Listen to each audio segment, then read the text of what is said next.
This is Success in the Evening with your host, Coach Ricky Terry. And I hope you're ready to have a supercalifragilisticexpialidocious good time. Because we got some show enough. I mean, we got some show enough. Show enough? I'm talking about some show enough. Show enough? We got a show enough superstar in the building. Multi-talented, supercalifragilistified. Come on. Expialidocious. Come on. Goodness. Super excellent. Come on. Supernova. Get it out there. She is the sun. We're three sons. Tell them who we're talking about. We're talking about Beryl Anthony Brackett. Mr. DePaul, what's up? are you ready? Ready for what? Let's introduce her. Let's introduce her properly. Are we ready? Okay, I'm ready if you're ready. Back in 1988, 89, it was 89, I met this young lady and her husband at the lovely tropical Minot, North Dakota Air Force Base, doing a stint at one of the last SAC bases. And this is Beryl Anthony Brackett. I'm guessing with a CEO and president of Beryl Anthony Brackett Productions. So, you know, you got some people that put their name on stuff, and then other people create names, and some fit. Like, see, Darian DePaul Productions, and it doesn't have the ring. But Beryl Anthony Brackett Productions, bam! Just in your face. It's got a grip. Now, if you go to Beryl Anthony Brackett, she'll say, "What can I do for you?" And you say, "Well, what do you do?" Well, she said, "Well, if you got a book, I can help you write it." Because she's written two books that she's written. One, Missing Daddy. The other one is in progress. He's waiting. What is it? He's waiting. Mm-hmm. What is it? He's waiting. Help me out. Help me out, Beryl. He's waiting. He's waiting. That's the name of the second one. Mm-hmm. Then she's helped produce and written songs. One is Blessed and Highly Favored. We got that one. I Trust You, Lord. Sitting at His Feet. I Adore You. Come on. Those are the 4 songs. Then she's managing 3 artists. The 3 artists she's managing, Tracy Lynette, Celestine Stokes, and Derek Calloway. Those are the 3 artists that she's managing. So, like I said, this is a multifaceted, multi-production oriented, super powerful woman. And, you know, you can't talk production and not mention her kids. Get it? Production, kids. Yeah. Come on, man. Come on, bro. Come on. All 4 of them. And her husband, Taurus. I'm going to throw him in there, too, because, you know, you can't do it unless you got support. It takes a team. It's not going to happen. It takes a team. You know, you've got to have, whether you're married to the team, or whether it's family and team, or whether it's team that you've met somewhere else in your life, you got to have that support. What they say, it takes a village. So when we look at Beryl and we see the success that she's had, then, you know, it's definitely because she has fostered those individuals to help her out, and then those individuals that said that they're going to help, she's taken their help and made it happen. Well, Ms. Brackett, I want to welcome you to the studio. I want to welcome you to NLG, and we thank you for being a part of Success in the Evening. How are you doing, ma'am? I'm doing great. Thank you so much for having me today. It is our pleasure. It is our absolute pleasure. And I want to apologize. You've known him about how long now? Because I've known him close to 18, 20 years. 2 centuries now, I think. And it has been a roller coaster knowing him. He will keep you in check no matter what, even when he ain't supposed to. Yeah. I'm sorry, hold on. Does anybody want to point attention to, he said, if you carry the one? I'm not letting that go. Nobody heard it but you. Exactly, that's the problem. That's the whole issue. No one heard it but me. Well, here's what I I'd want appreciate it if you stop paying attention. Hey, guys, we have a guest. I know Mo is out the country, but we have a guest. Unsupervised. No, we got to act right. Miss Brackett, you have a closet that has to be so big for all the hats you wear. The first thing I want to know, if you don't mind, when did you know what it was you wanted to do with your life? Well, it started some years ago when we first came to this area. In my church, I was the drama ministry person that they always came to for plays for the kids or writing anything for Black History Month for the whole month, doing the Easter, and also doing Christmas plays and plays in between. During that time, years ago, about 4 years ago, 3 years ago, I was going to the bishop, Bishop Larry Palmer. I attend Israel Total Life Ministries, and he was asking me about what did I want to do. At that particular time, he was asking me, well, are you going to charge? And I'll say, what? Then he said, is there going to be intermission? And I'm thinking, we're in church. How are you going to do that? What are you talking about? Right. We're in church service.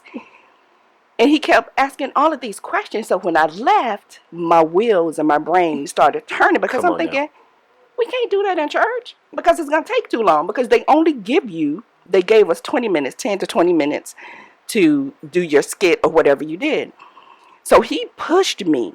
He pushed me right there, and I realized I can do this beyond the church walls. There you go. And so right then, I got my staff together, my cast together, and we had to actually expand the play. So the first stage play was Missing Daddy, that came from the book. Oh, I'm sorry. The first stage play was Have You Seen Him, which came from my book, Missing Daddy. And so we got it together, and I was sitting there kind of terrified because I'm thinking, what is he thinking? What is he talking about? Pastor been in church wine. Yeah, so I'm like, he expected me to do that? So we scrapped the play for the church, and we actually did it for an audience. We put it on Eventbrite. It was a free play, and it actually went over very well. So right then I thought, okay, so I might can do this. I just You'd already done it, Beryl. Exactly. So, but I was just thinking, where's he been? Because I just want to do a little play for the kids and get on out the way. Get on out the way, because they won't he do it? Yes, he will. So they're looking at you like this. Okay, Sister Brackett, they're looking at their watch. They're looking at their watch like, your time kind of up now. And then I'm telling the kids, hurry up, it's not done. Hurry up. But this is what God will do when you make yourself available, when you are prepared for those opportunities. And one of the things I wanted to know was, what can anybody who is either in the church, out of the church, but they have a burning desire to do something, what do you think some of the things they ought to do in those steps getting ready to do it, other than sitting on their hands? Exactly. You have to get off your hands. You have to get out of the box. I was in a box, and I didn't think I could do anything else but to do the little, 20-minute church plays. And first of all, you have to believe in yourself, because when you step out of that box, you're going to have people telling you, oh, who she thinks she is. She can't do that. Come on. Mm-hmm. What's wrong with her? Come on. But then you have to know whose you are, too. Whose you are. Exactly. So if God has put it in your heart to do it, you got to get up and do it. Say it again. You have to get up and do it. You mean even when you're afraid? Even when you're afraid. You mean even when they say no? Even when they say no? Even when they say no. Even when they say you can't do it? Even when they say Wait a minute. You mean if God puts something on your heart, now you can't have it all up in your head crazy. Right. But if you got something in your heart that's meant to come out to everybody, you have a moral obligation to get that out? Yes. So let's go back a step. What was the conversation like in your head when you knew we're getting ready to do this thing? The conversation, I was having this battle with myself thinking, am I good enough? Can I actually pull this off? And they want to invite people to see this. Is it going to work? Is it going to be good enough for everybody to come? Had you done one before prior to that? Only 20 minutes. And where was that one at? It was at church. So in church, the great thing about church, you can't get booed at church. Exactly. I heard some hard. Now I'm gonna tell you, the church is a place of some big lies too, and I hope don't nobody get mad at me. You've seen it. The speaker will come up after the choir sings, and the first thing the speaker will do, wasn't the praise team, or wasn't the exactly. the choir, wasn't the choir just lovely? And I'm sitting there going, you didn't hear that bang of cats? So when you went up there, were you, for that first 20, were you afraid then? I was terrified. Even in church? Even in church. And now you get called to do something even bigger. Exactly. And then, it starts playing with you that you're not good enough, that you won't be able to pull it off. But what God does is he put people in place to help you do anything that he has put in your heart to do. You know what that reminds me of? What's that? Moses. Yes. That And Aaron. and I'm not trying Yes. to go. I'm not trying to go all churchy, Mm-hmm. but I have read my Bible, Mm-hmm. and Moses was given. Be quiet, there. I've read it twice. I got you. I'm Moses. with you. I'm with you. Moses was given a huge task, and the Yes. first thing he said was, I can't do this. That's right. I stutter. That's right. I'm short on thinking.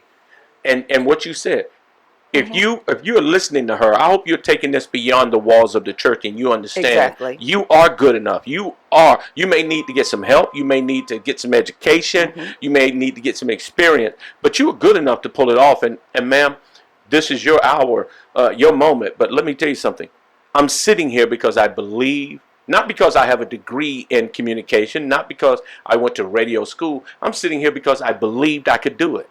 All right. That's great. And so That's awesome. when you got to the part that you accepted the play and it was over, please tell me your thoughts. Ooh, I could breathe.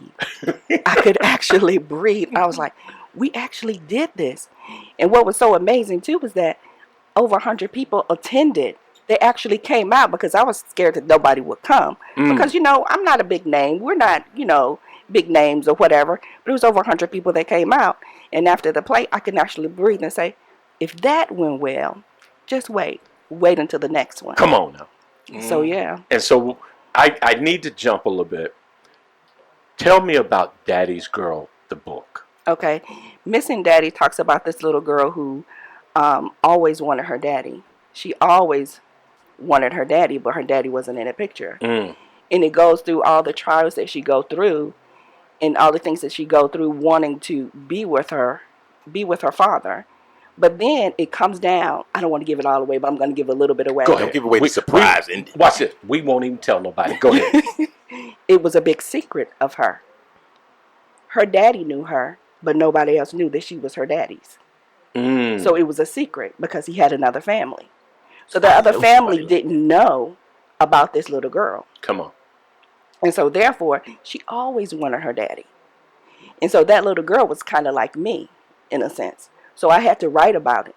Your experiences are not just for you. It's for somebody else. Come on. So when I wrote that book, I was scared to do that book too, but I had so much in my head that I needed to get out. And so therefore, I just started writing. No intentions of publishing anything. I just started writing and writing and writing. And when you took, and this is what I want to get to. I want to hear all that story, but I also want to remind people, if you got writing a book in your head and you don't know where to start, the best place to start is writing what you're thinking about at that very moment. Would you agree? Exactly. And don't worry about publishing it. Exactly. Don't worry about if your nouns and your verbs and your subjects come together, because there are people who can fix that for you. I can help you with that. You can help them with that. I can help them with that. She's helped me. She Yeah. okay. I accidentally. I see gave her- why you're so tired. I accidentally gave her something to read one day. That wasn't. I'm not gonna say it was a mistake. Was that the email you sent to I'm me? not gonna say it was a mistake. I'm just gonna say. But it was better. I'm just gonna say it didn't have all the red on it when I gave it to her.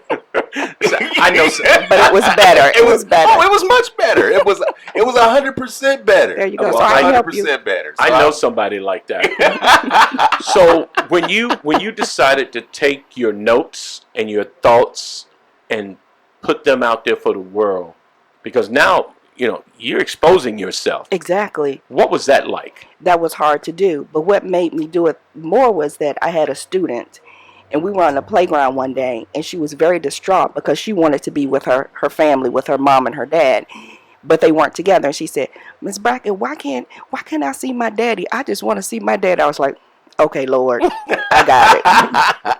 Sometimes it's like that. Sometimes he's got to run you over with the truck. For me, it was a couple times. Yeah, and so sometimes he can just tap you on the shoulder and say, "That's your direction over there." And, Exactly. And other times you got to get hit in the fast lane. Yes, you do. So right then, it just let me know that my experience is not just for me. I need to share it to let people know that God is still alive. Whether you have a mother or father or not, he can be both of those to you. Well, we're going to come back because now we've identified you as a mom of 3 and Yes. 3 1/4. 3 1/4. 3 3/4. 3 3/4. We've identified that you have a book. By the way, before we take a break, two books, but the one we just talked about. Where can people get your book? It's on Amazon. Okay, so they can go to Amazon. Tell them about it. You can go to Amazon.com and look up Beryl Anthony Brackett, and that book will come up, Missing Dad, and just click on the link and buy it. Guys, we got a lot of problems, and one of the best ways to get to some of the solutions is to get some help. Yes. Here's an opportunity to get some help. Okay, Missing Daddy. That's the name of it, right? Yes. Missing Daddy. I highly recommend you go on over to Amazon. Okay, can they get it at any of the bookstores, or they got to go to Amazon? No, they have to go to Amazon. Okay, so go to Amazon, get the book, get with your friends, and start reading this book and watch the healing take place. Yes. And if you Yes. think we've covered enough already, we got some more as soon as we come back. You're listening to Success in the Evening with Coach Rick Terry, powered by NLG Radio, and our in-studio guest today has done just about everything I think can be done, and yet there's more. There is so much more. And I think, I'm just telling you, Darren, I think what we're going to have to do, we have to bring her back. We just got to bring her back. She tried to duck out on us this time because she said that she ducked out. She was trying to duck out because she said she didn't want to come in till after she got the other book done. And I was like, bro, we can't get all the stuff you've done already in. So it would be nice if you come in, at least introduce a third of the stuff you did, and then come back at a later date. I mean, she done already embarrassed us with how much she's done. I feel like we ain't even got out of the gate yet. You know what, man? I'm like, all I did was go to war. Spend a little time in a foxhole somewhere. That's what I'm saying, man. Yeah. So here's what we got. You have written songs, Miss Brackett. What is that like to just pen? How do you do that? So what happened, and it still started in the church, I was doing plays, and I actually wanted original music to the play that I was doing. So the first song that I did, and it just kind of came to my head, was sitting at his feet. This brought when they were sitting at his feet and Jesus was teaching them. So sometimes songs just come to me. Even I could be back there, like I work in the sound booth in church, and I could be back there and a song will pop in my head like that, or I could be riding in a car and it just automatically comes to me. The other day I had a client, the new one that I have. Are we getting ready to get a new song? Write it down, guys. He wanted me to write a song to something that he's already he had the music for. So I said, okay, let me listen to the song. And so it just kind of came to me, but it was kind of different because he's from Alabama, and Wait a minute. You're from Alabama. I'm from Alabama as well, and so I'm getting calls from different areas to do a song for him. And so I said, okay, let me just try it. And so sometimes if you sit down, music just kind of soothes my soul. So sometimes if you sit down and you listen, you can actually hear the words or even the melody. No, you can. That We you all can do can't- that. we all can't do that. That doesn't work for me. So she's just like it just flows out in the books, the plays, But here's the thing. the songs. She's not speaking to you and I right now. But still, did you hear her? She was. She's speaking to people that understand her language. That's what I'm saying. See, there's somebody in the kitchen right now going, somebody gets me this. I'm not crazy. Exactly. This stuff is in my head. Exactly. I got to get it out. Exactly, and that's how it is, because I could be asleep or getting ready to go to bed, and I have to get my phone and record that tune or something that I hear, or even something, a part of a book or a title, and I have to get up and I have to record it. Mm-hmm. So the weird thing about it is when I write a book, I don't use a computer. I like to feel the writing and the strokes and everything about what I'm writing, and then I go back and transcribe and put it on the computer. Well, I know you are telling the truth, because one of the things I do at the side of my bed is I keep my phone.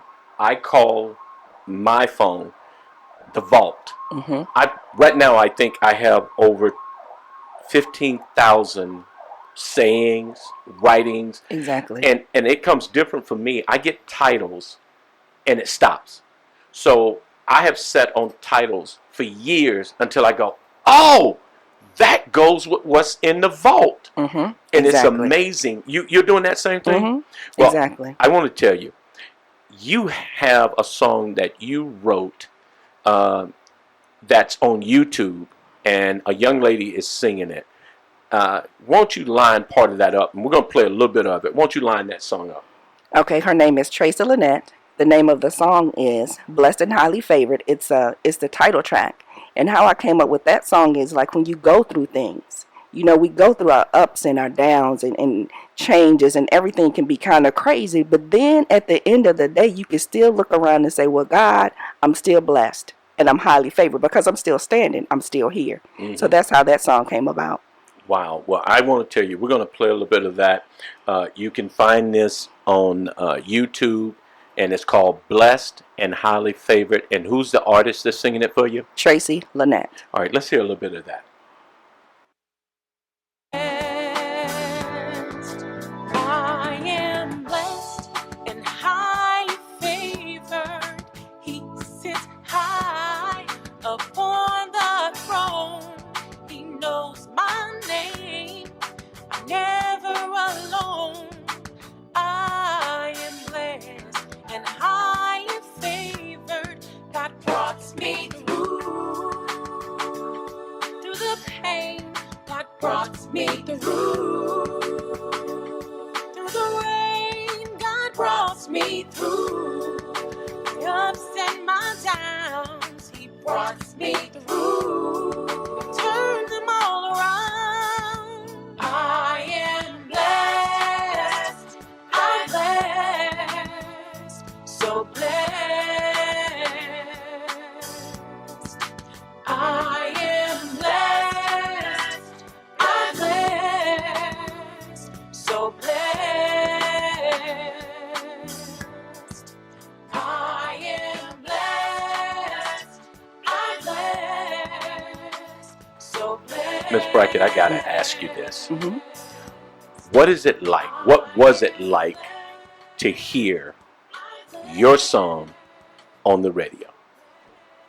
It was amazing. Just amazing. I mean, I'm listening to it now. I want to hear a little bit of it in the background. Can I hear a little bit more of that? Just a little bit more. Okay. Can I tell you, you are speaking through your lyrics. You are speaking to millions of people who are going through. One of the reasons I came up with don't give up, don't give in, and don't give out, you don't have that much farther to go, because I was there. Mm-hmm. So when you penned this, when I started hearing this, just like now, look at the chill bumps that are all over my Oh, arm. wow. Can you see them from I here? can see him. Because I was at the point of giving up. And if you're listening to this and you were at the point of giving up, I want you to turn the volume up. Bring us some more of that. Bring it up. Bring it up. I am blessed. I'm blessed. So blessed. I am blessed. I'm blessed. So blessed. I am blessed. I'm blessed. So blessed. Miss Brackett, we got a call on the line. Okay. I just want to tell you, while we get that call on, I just want to tell you, thank you. I don't know if it can get any more simpler than I'm blessed in my coming in and Going in my going out, in my ups. And your downs. Say something to him before we get this caller. Say something to him. If you ever feel like that you can't make it, but then at the end of the day you're still standing, God still have work for you to do. So you're still blessed and highly favored. No matter what you go through during your life, anytime, you're going to have ups and downs. We know that. It's how we react to them. But then at the end of the day, when you lay your head down, you're still blessed and highly favored. The next morning when you get up and you can open your eyes, you are definitely blessed and highly favored.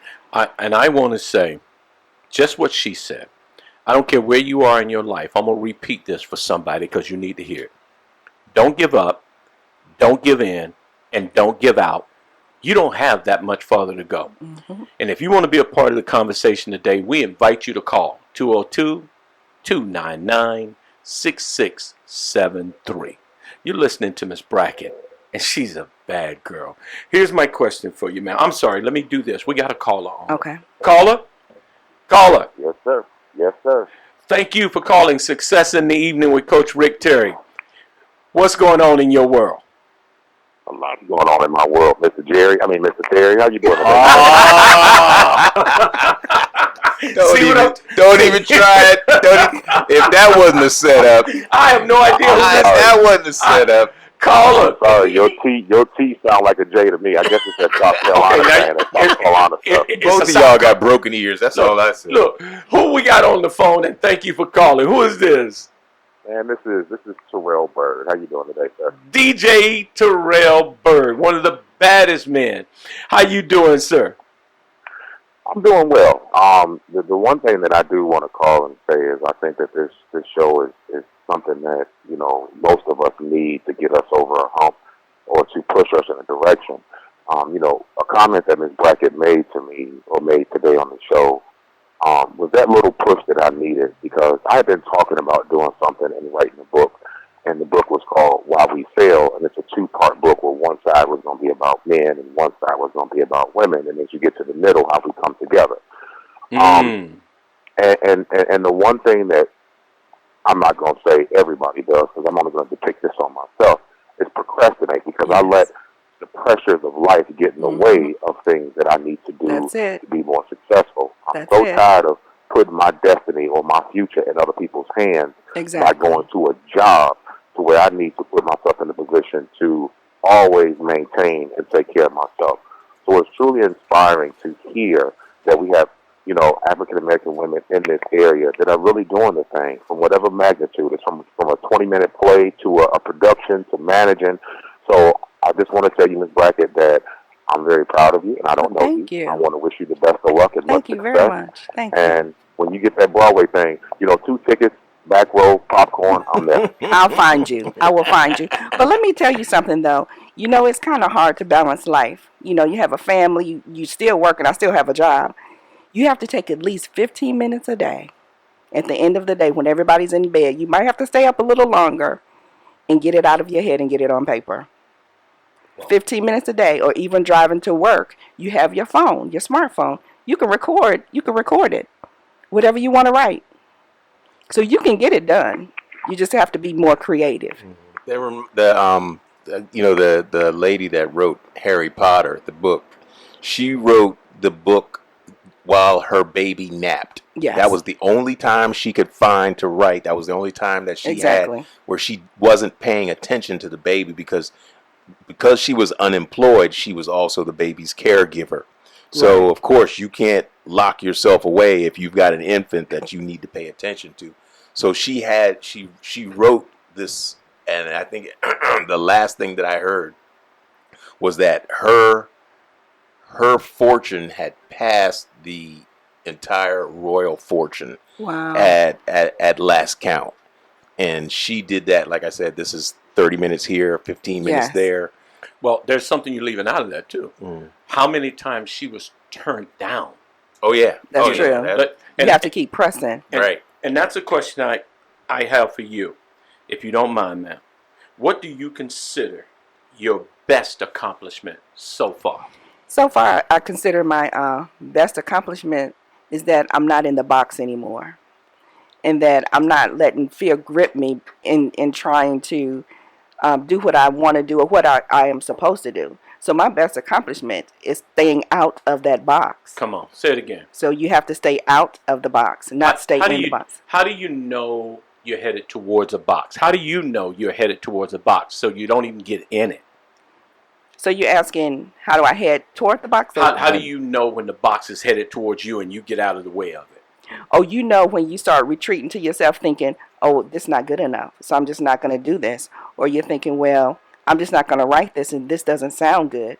Or, you know, sometimes when you give it to people or even your friends to read and they come back and they say, ooh, that's not good. Or they don't even read it when you ask them, can you kind of critique this? Let me know what would you think if you were the reader and you read this. So the way that you know that that box is coming for you is that you start retreating and start giving up and not pressing forward. Well, I'm going to say this. When I first started, One Due North, not even Success in the evening, but One Due North, there were so many people who told me what I couldn't do. Exactly. There were so many people who was criticizing every step I was making, and there were so few people who were supporting me that I just made up my mind. If I'm going to fail as people are lining me up to do, I'm going to do it on my own. Exactly. And guess what? We push right on through. Exactly. And so, do you have I call it, I teach it, with my practice, I have an accountability team. These are people that are solely in place to make sure that I accomplish the things I said I was going to do. Do you have an accountability team? I do. I actually had a conversation with her on yesterday, and we talked about, okay, now, Beryl, you come on. We need to keep pushing. We need to keep pushing. So, yes, I do have a accountability team. That's my production team. These are the ones that do the plays. These are the ones that's grinding every day and pressing and trying to figure out, okay, can we afford this? How are we going to get this? Or can we do this? No, we could do it this way. So we are a team that's pressing toward trying to do something great in our community. Okay, and I have Darren. You want to take number? You want to take? You had something you wanted to put in there? Well, the other one you said in progress. He's waiting. Are all of the? I see a very biblical thread here. Is that the only avenue or genre you work in? That's the only genre right now. I do have in my mind, in a slip of paper on the side of my bed, Write this down, y'all. to write children's books. You know, I am a librarian, so therefore we don't see enough that looks like us Wait a minute, in wait the a minute, library. wait a minute. Yeah, wait. you heard I'm it. sorry. You heard it. I'm You sorry. heard it. You heard it. Did she just throw? Do another one. At the end of her segment, You she know just what? gonna throw Slim. another one out there. Where do we get all these Jamaicans from, man? I'm not saying that. Now I know why I'm having such a problem finding another job. You ain't. Here's what. Everybody we bring in here's got 14 jobs. How am I supposed to find another job? And they're doing it with ease. So you are on top of everything else. She threw that out, and in my spare time, I'm a librarian. Well, you know, Where'd you pull that one from? well, I still have to work. Okay. You know, this is the means to where I want to go. So I'm still, you know, trying to work and do things. So therefore, I was talking about, you were asking me about the genres. And yeah, I do Christian fiction, and I love Christian fiction because I don't think we have enough out there to let people know that God loves you and the world is not all bad. Not You all know, of it. and then plus you need Just to stop put watching your, the news. exactly. And then if you put your experiences in there, or like you can, or I can come up with a story just by looking at people or just watching Okay, people. I got one for you. Okay. Look across the table. Uh-oh. Here we go. What Knew story? he was gonna. Wait a minute. Hold on. Be quiet. What story? Look at him now. What story would you write about Darian DePaul? Making it work. That's it. And that's what my brother does. Exactly. Ever since Making I've it known work. him. You know what? Because, and I'm going to say this. In my life and in other people's lives, rarely have I had it perfect when I started. Exactly. Rarely has it just happened. Well, It's not gonna be perfect. here's my last question to you, and I want to thank you for joining us today. I do hope you Oh, come my back. pleasure. I'll be back. My Now, pleasure. I'm not kidding with this. And one of the things that my listeners know we do when our guests are really good, we invite them to the FaceTime Live. Okay. I want to invite you to be a part of my FaceTime Live so we can really get into this. There's no time limit. We don't have to worry about it. I'd just like to invite you back to that. But here's my final question to you. What current projects are you working on? Okay, so I'm kind of juggling a couple of them. I am in the studio with Celestine Stokes. We're getting ready to lay down tracks for her album that will probably come out next year. I'm also in the process of writing songs for Derek Calloway, And another thing, I'm in the process. I actually finished my book, but it's in the editing stage, so it should be coming out in the end of October or the beginning of November. It's called He's Waiting. Now, He's Waiting is kind of different, I think, in a sense. It talks about grief. You know, there's a lot going on these days with the killings and with us losing loved ones, with the diseases that are so rampant in the world. This one is just a little different. So it teaches us how we should look at grief, or just shines a light on grief and how we handle it, because we all handle it differently. So those are the things that I'm working on right now. Well, I'm going to tell you, I'm going to read, I don't know if you have a copy, but I'm going to read Daddy's Girl, because I'm a father of daughters, and I want to make sure that I'm hearing. Also, because I am the only son and the oldest, I have 5 sisters. Oh, okay. And I have 32 nieces and nephews. We're more girls than boys. I want to know what they aren't talking about, the things that hurt them on the inside. And I think your visit here today has touched not only what is hurting them, but I think you've also given them some exits to take so that the pain will stop. Exactly. Okay? Or if it will at least bring it down a little bit. And I can't thank you enough for being in here. So don't be surprised when you get that return call to come back. We want to thank you for the song you brought with you, and for the joy you put in this studio. I hope I've made a friend for life, because it is absolutely. And tell your husband, by the way, I really didn't mean to push him under the bus. That's okay. Yes, he did. But Darian Yes, paid me he to did. do that. He said he couldn't do it, so he paid me $5 to do it. my man, Taurus. Taurus, I got you, bruh. And I'm here for you. And so we want to thank you again. Thank you so much for having me. For I had being a ball. I had a blast. Well, I'm still searching for the right word to say to you, and all I can come up with is you are truly God's blessing, and I pray His continuous watch over your life as you move forward. And do me a favor, as your projects start coming, would you definitely come back each and every time you got a project coming? I will. All right, guys, you've been listening to Success in the Evening with Coach Rick Terry. You've been listening to Miss Brackett's production, and it has been an absolute pleasure.